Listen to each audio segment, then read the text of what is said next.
Is it possible to gain a new client by giving unsolicited advice? Hi, I'm Joanne Burek from WordBeats, and I help freelancers grow their business with practical marketing tactics. Here's what I mean by unsolicited advice. Let's say you receive a sales letter and it is filled with typos and grammar mistakes, and you're an editor and you would just love to fix that. Or let's say you're a web designer and you come across a truly awful website. Wouldn't you just love to reach out and help that business owner?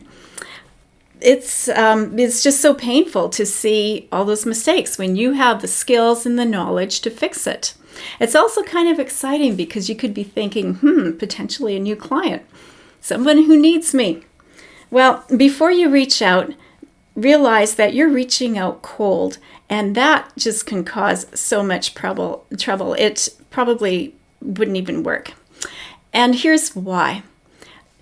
First of all, the first problem is that your prospect doesn't know who you are. To them, you just look like spam. Now, I know this because I get emails like that in my inbox quite a lot.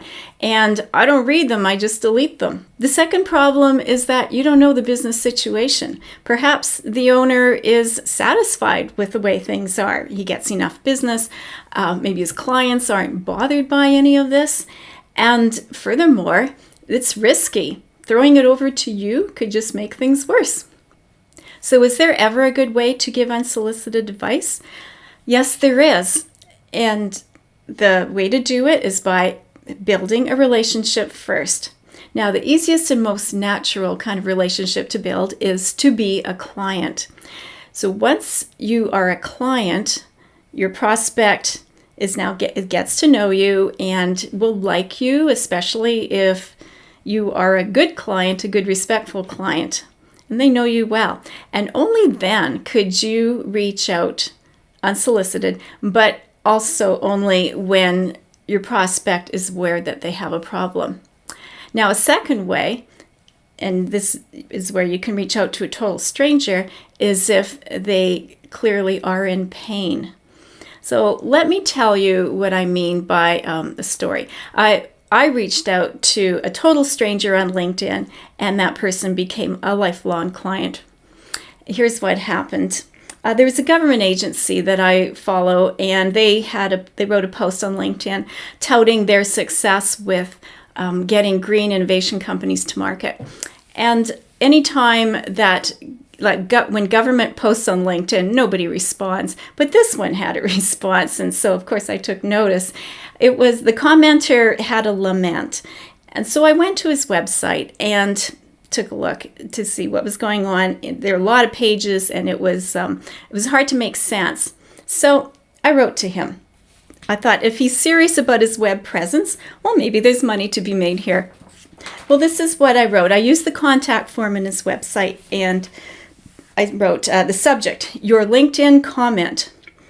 You see, I'm, not coming out of the blue completely, right? Dear so-and-so, I read your comment on 4 reasons, ... You mentioned how hard it is to get your clients to try your product. I looked at this website and wondered if you think it could be more effective at telling your story. I wrote the web pages and print materials for another company with a revolutionary product, and the owner is very happy with the results. And I put the URL for that there. Would you be interested in seeing some of my ideas? I promise to keep it to a single page. And he replied back, thank you for reaching out. As a startup company, we don't have a big budget for marketing. However, I would be very interested in seeing your ideas. Well, then we got on the phone and had a great conversation about his business and his expectations. He saw my reaching out as very generous, and he appreciated that and thanked me for it. Not long after that, he decided to seek employment, so he hired me to write his LinkedIn profile and edited his resume and his cover letters. And quite recently, I edited a lengthy technical article for him. So it's clear that he knows that I know his business, and he is, I think he also depends on me because I've done so much work for him now. And it's all because I reached out with generosity and with respect and asked for permission to talk to him about his business.